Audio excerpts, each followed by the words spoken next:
Right, hello everybody, back with even more Fate Extella Link gameplay. Today we're doing Joan of Arc, not literally, although she is, you know, pretty fit. Tony Stark, Joan of Arc, whatever you want to call her.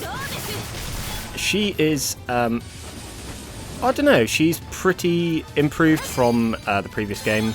Previous game she was pretty neat, although they have removed her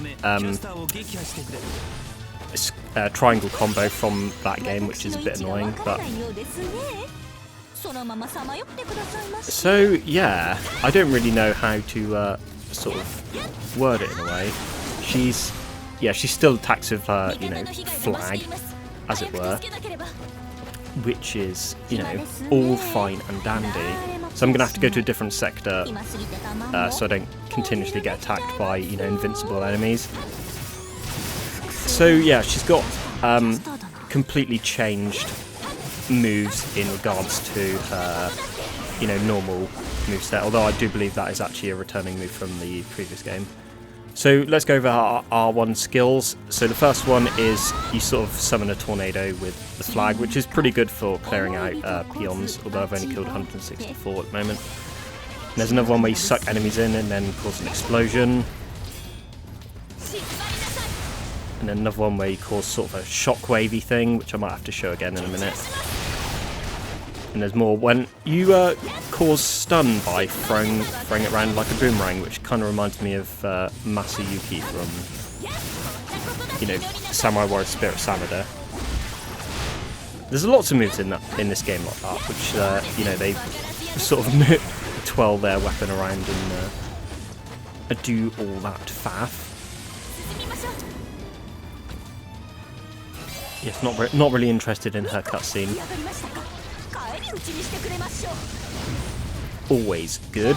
Yeah, so Joan of Arc I'm quite a fan of. She, although in this they did sort of make her less sort of desirable to play, I will admit.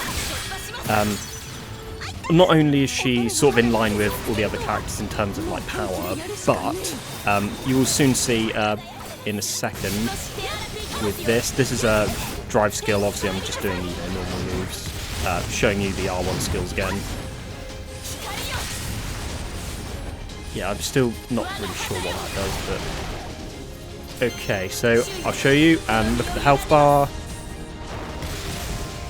You actually lose health by doing drive skills now with Joan of Arc. So not only do you die in your Noble Phantasm, you actually lose health from just using your drive skill, which is really, really fucking stupid.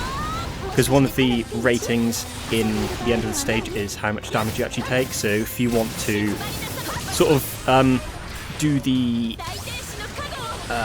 easy way out and kill people using your Noble Phantasm, obviously clearing like a whole sector out in one go, obviously you're at a disadvantage when you want to actually get a X rank on a stage, which is really stupid. So that is like sort of a disadvantage of playing this character, which, yes, you know, I get that she makes the sacrifice because, you know, Joan of Arc obviously made the sacrifice for the French people, not something I can sort of agree with, obviously being English. So yeah, let's quickly cover these moves. So she does a single strike with her sword for single charge attack. And then she launches the enemies in the air with a flag, or spear, whichever you want to call it. Then that one, she does a couple of slashes with her sword, which is pretty cool. I might have to show it a few times. That is square, square, square. Sorry, 3 squares and triangle. 2 squares, she sort of twirls around and then does an upwards kick. And then that one, which is 4 squares and triangle, she twirls her spear around, or flag, whichever you want to call it. Sorry, I'm literally mincing my words in this one. So I'll show you her Noble Phantasm, and get ready for some tissues, because I cry every time.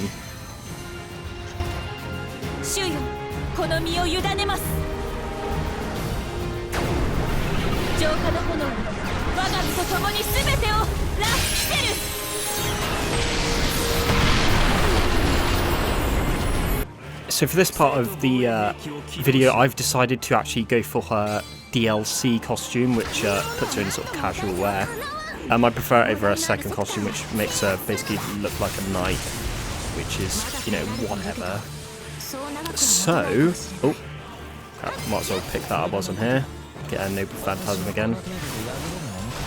So, yeah, she is pretty weird. You're at a disadvantage, certainly at a disadvantage for just playing as her.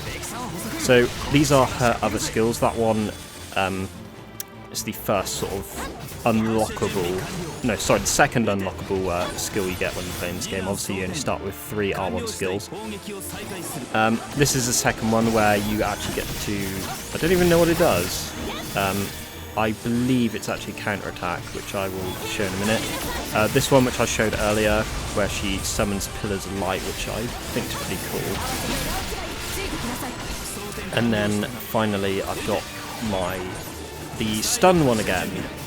Also, the first one I showed, which is that one, does actually count as a stun in some capacity as well. Just it actually does damage instead, which is, you know, all good in the hood. Right. Yeah. So the second one I tried to show is actually a counter attack, which a few characters have. Another character that has one is Lancelot. His is actually a lot more powerful.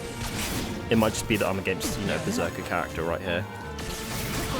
And also, this one seems to have massive cooldown time. That is actually pretty cool though.